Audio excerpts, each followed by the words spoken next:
All right, let's just jump right in. I want you to close your eyes for a second and really put yourself there.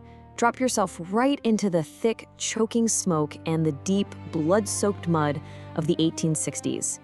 Today, in this explainer, we aren't just going to rattle off dates and troop movements. We're actually stepping into the worn-out boots of the men on the ground. We're going to see what it really looks like when a nation just rips itself apart at the seams and turns its guns entirely on itself. I mean, picture something truly terrifying. We aren't talking about a war between two distant countries across an ocean. This is a war right inside your own borders. Think about the sheer psychological horror of fighting an enemy who speaks your exact same language. They share your history. They know the exact same towns, the same weather, the same landscapes. What if the enemy is literally your neighbor?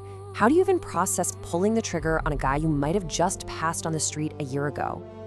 Imagine you're that common soldier standing on the battlefield. Your heart is absolutely hammering against your ribs. Your hands are shaking so badly you can barely even grip your rifle. You look out through the clearing smoke, and this chilling realization just washes over you. The guy charging at you across that field, the man you have been ordered to kill, he might have lived just a few miles down the road. You might actually know his family. This wasn't some abstract, far-off conflict, you know? It was happening right in our own backyards. But seriously, how does a regular guy end up aiming a musket at his own neighbor? Well, we have to rewind a bit, because if you think this whole thing just started with guns and battlefields out of nowhere, you'd be wrong. Every single war begins long before the first shot is ever actually fired. Section 1. Two different worlds. Before the war even started, it was basically like living in two completely different Americas. Up north, a young man might grow up hearing the constant roar of factories and the whistle of expanding railroads. The cities were booming with workers, and the idea of freedom was taking hold as more and more folks started rejecting the institution of slavery altogether. But then you look down south, it is a totally different world. Quiet, sprawling plantations, and just endless fields of cotton.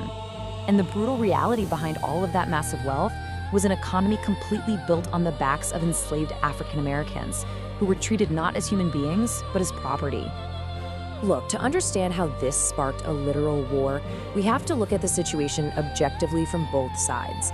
To the South, slavery wasn't just a terrible system, it was their absolute economic survival. Cotton was king. So when the North started talking about ending slavery or even just stopping it from spreading, the South didn't just hear a moral debate. They heard a direct, existential threat to their entire way of life. They essentially heard, you are about to lose absolutely everything. And, as you might guess, that deep fear quickly turned into fierce resistance. Section 2. The ticking time bomb. So America is expanding westward, right? And every single time a new state wanted to join the country, it was basically like pouring gasoline on an open fire. Tensions just boiled over regarding whether they'd be free states or slave states.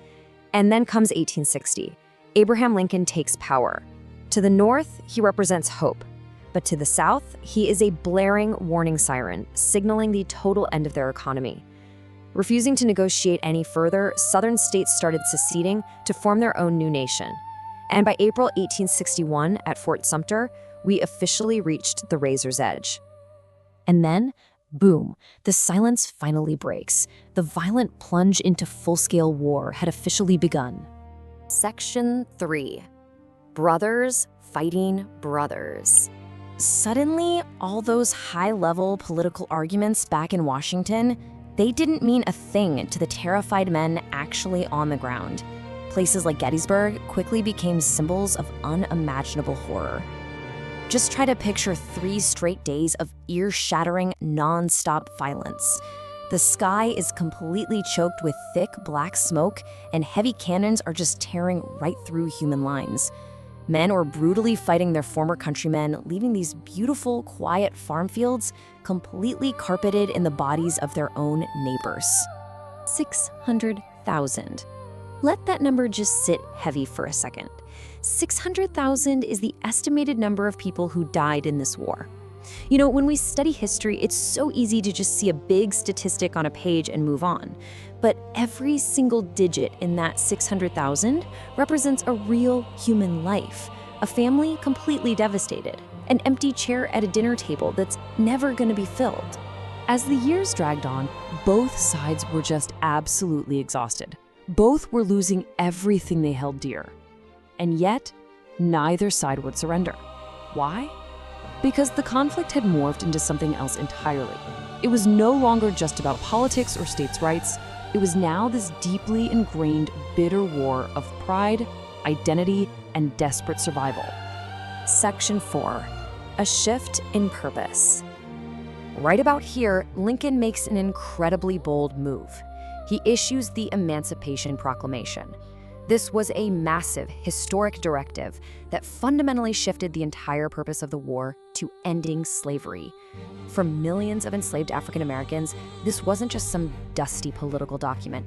It was literally the very first real sign of hope in generations, the very real promise that chains could actually finally be broken.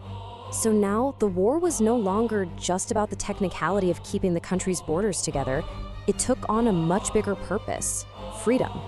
It was now an active, bleeding fight for human liberation.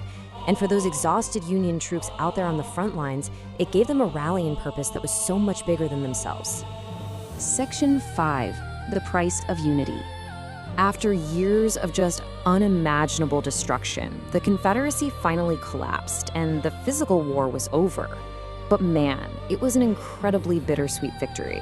Yes, the United States remained one united nation, and crucially, the horrific institution of slavery was finally abolished. Yet, right when the healing was supposed to begin, tragedy strikes again. President Lincoln is assassinated. The very man who steered the nation through its absolute darkest hour never even got to see the future he helped save. When I look back at everything we've covered in this explainer, I don't just see a history lesson about a war. I see a glaring, flashing warning sign, a powerful reminder that a nation doesn't necessarily break because of some enemy from the outside.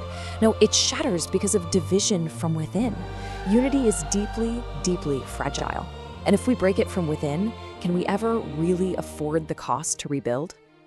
Thank you so much for joining me for this explainer, and I really hope it leaves you thinking about the true weight of our history.